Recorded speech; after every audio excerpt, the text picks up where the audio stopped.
Від діджея та футбольного функціонера до промивача мізків цілого народу. Таке стрімке кар'єрне зростання зранку закріпив колаборант Альберт Куршутов. Донедавна він був першим заступником окупаційного глави комітету з міжнаціональних відносин. Сергій Аксьонов доручив йому відомство пропаганди. І не дарма.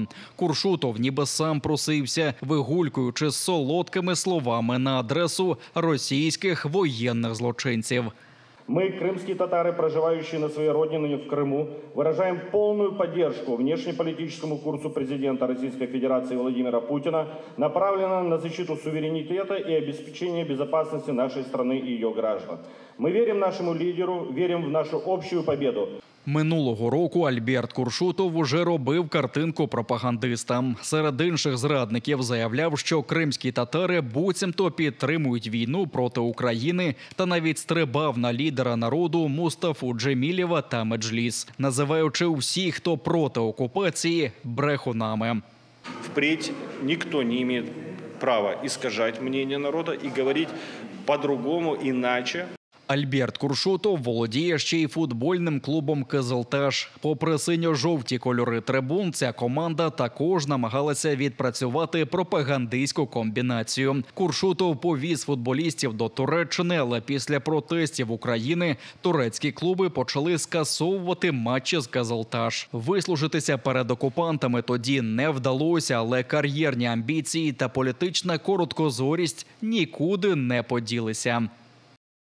Человек, который пытается как-то построить свою карьеру, мы видим, что как раз-таки на него будут положены, скажем, скорее всего, обязательства, в том числе и формировать фейковую информацию для крымско-татарского народа.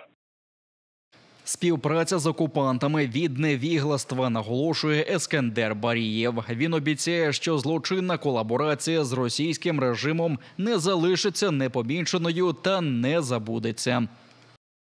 Ця людина зовсім не знає ні історію свого народу, ні історію Криму. Спостерігаючи за всіми цими процесами, а ми моніторимо, ми будемо далі моніторити. Це говорить про те, що от своїми такими діями він, скажімо, дискредитує не тільки себе, а також намагається дискредитувати кримсько-татарський народ.